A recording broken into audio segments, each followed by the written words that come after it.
મારી ચેનલમાં તમારા બધાનું દિલથી સ્વાગત છે. દરેક ગુજરાતી ઘરોમાં એક વ્યક્તિ તો એવું હોય જ છે કે જેને ગમે ત્યારે ભજીયા આપો તો એ હોંશે હોંશે ખાઈ જ લે. તો અમારા ઘરમાં પણ એવું છે. તો આજે મેં તે જ રીતે ભજીયા બનાવ્યા છે, એ પણ રતાળુના. તો એકદમ સુરતી સ્ટાઇલ રતાળુ પૂરી કહેવાય કે રતાળુના ભજીયા, એ આજે આપણે બનાવશું, જે એકદમ ક્રિસ્પી બનશે, બિલકુલ તેલ નહીં રહે, અહીં કોઈ સોડા ખારનો ઉપયોગ પણ નહીં કરીએ. તો તેને બનાવવા માટે આપણે સૌથી પહેલાં સુરતી સ્ટાઇલ જો રતાળુ પૂરી બનાવી હોય તો એકદમ મોટી સાઇઝમાં તમે જોઈ હશે. તો એ રીતે રતાળુના ભજીયા આપણે બનાવવા માટે મોટી સાઇઝનું રતાળું લેવાનું છે. અને હા, સૌ પ્રથમ તમારે જો હાથમાં ચડાવે તો તેલવાળા હાથ ખાસ કરી લેવા, અને આ રીતે ઉપરથી છાલનો ભાગ છે દૂર કરી લેવાનો. ખૂબ જ માત્રામાં માટી હોય છે, એકદમ પાતળી છાલ હોય છે. મેં છરીની મદદથી જ ઉપરથી દૂર કરી લીધી છે. ને માટી છે એ હટાવવા માટે આ રીતે સારી રીતે પાણીમાં ધોઈ લીધું છે અને થોડું એવું સાફ કપડાથી કોરું કરી લીધું છે. હવે આપણે સૌ પ્રથમ એકદમ પાતળી ચિપ્સમાં આપણે તૈયાર કરી લઈશું, જે રીતે બટેટાના ભજીયા બનાવીએ છીએ. અને તમે અહીં નાની સાઇઝનું ગોળ પણ એ રીતે ઊભું પણ તમે સ્લાઇસમાં કટ કરી શકો, પરંતુ અહીં એકદમ મોટી સાઇઝમાં મેં કટ કર્યું છે. તો સ્ટાર્ટિંગમાં થોડી નાની હતી, પછી લાસ્ટમાં આપણે આ રીતે મોટી મોટી સાઇઝની છે એ પટ્ટીઓ છે આપણને મળી જાય છે કટ થઈને. હવે પહેલાં તો ગરમ કરવા માટે તેલ રાખી દઈશું. તો મેં એકદમ ધીમા ગેસે તેલ મૂક્યું છે. ત્યાં સુધીમાં અહીં મેં 2 વાટકા જેટલો ચણાનો લોટ લીધો છે, તેમાં ચપટી હિંગ નાખી છે અને અડધી ચમચી મીઠું. મીઠાનું પ્રમાણ છે એ સરસ એવું રાખવાનું, એટલે ફરસાણ છે ખાવામાં સ્વાદિષ્ટ લાગે. અહીં આપણે બીજા કોઈ મસાલા નહીં, ફક્ત ચીલી ફ્લેક્સ ઉમેર્યા છે. એ પણ ઘરનું જે સૂકું લાલ મરચું હોય એને ક્રશ કરી અને ઉમેરી દીધું છે. હવે થોડું થોડું પાણી ઉમેરી અને બેટર બનાવવાનું છે ભજીયા માટેનું.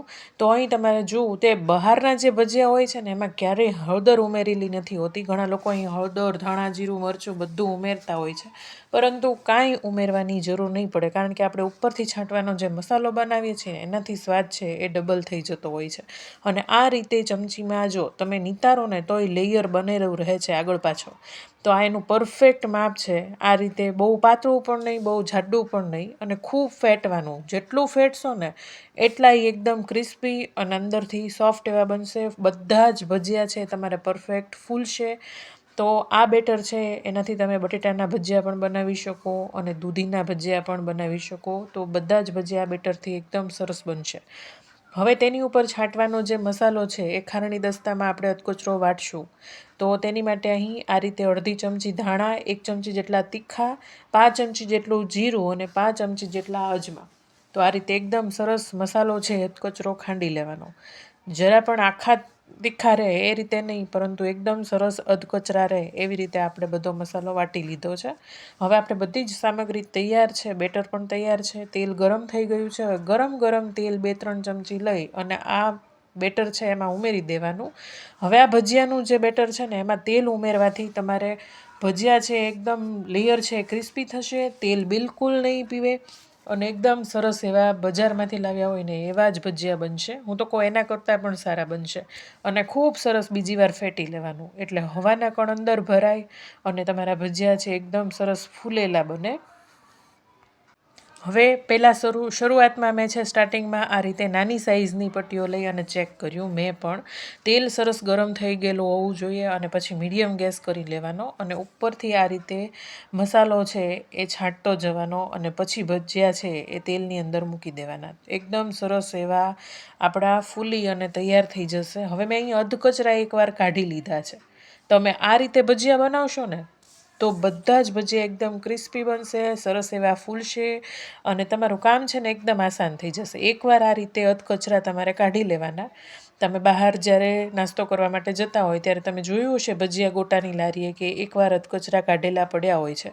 પછી ઠંડા થઈ જાય ને પછી એકદમ સરસ ગરમ તેલ કરી અને ફરીવાર બીજી વાર તમે જો આ તળો ને તો એકદમ ક્રિસ્પી એવા ભજીયા તૈયાર થાય છે. અને હા, ખાસ બીજી વાર જ્યારે તળવાના હોય ને ત્યારે ઠંડા થઈ ગયેલા હોવા જોઈએ ભજીયા, અને એકદમ તેલ છે એ ધુમાડા નીકળતું ગરમ થઈ ગયેલું હોવું જોઈએ. અને ફાસ્ટ ગેસે ફટાફટ બંને બાજુ 1-1 મિનિટ ફરીવાર થવા દેવાના. તો અહીં મેં આ રીતે અધકચરા પહેલાં તો નાની સાઇઝના અને મોટી સાઇઝના બંને રતાળુના ભજીયા છે એ પાડી લીધા હતા. તમે જોઈ શકો છો. હું નજીકથી એકવાર ફરીવાર દેખાડી દઉં તો આ રીતે બહુ સરસ એવા સ્વાદમાં લાગે છે અને બટેટાના ભજીયા ભૂલી જાવ ને એવા આ રતાળુના ભજીયા બને છે. અને આખો શિયાળા દરમિયાન તો રતાળું ખૂબ જ મળતું હોય છે. તો આ રેસીપી તો હજી થોડી ઠંડી પડે છે ત્યાં બનાવવાની બને જ છે. અને અત્યારે લગ્ન સિઝન પણ ચાલુ છે તો સુરતમાં ખૂબ જ માત્રામાં, અને હું તો કહું સુરત નહીં, અત્યારે ગમે ત્યાં તમે જોવા મળશે આ રતાળુના ભજીયા લગ્ન પ્રસંગમાં પણ લાઈવ બનતા હોય છે. તો આપણે સેમ એ જ રીતે બનાવ્યા છે અને બહુ સ્વાદિષ્ટ બન્યા છે. અહીં મેં બીજી વાર તેને જો આ રીતે એકદમ ગોલ્ડન થાય ને એવા તળી લીધા છે અને ગરમા ગરમ સર્વ કર્યા છે.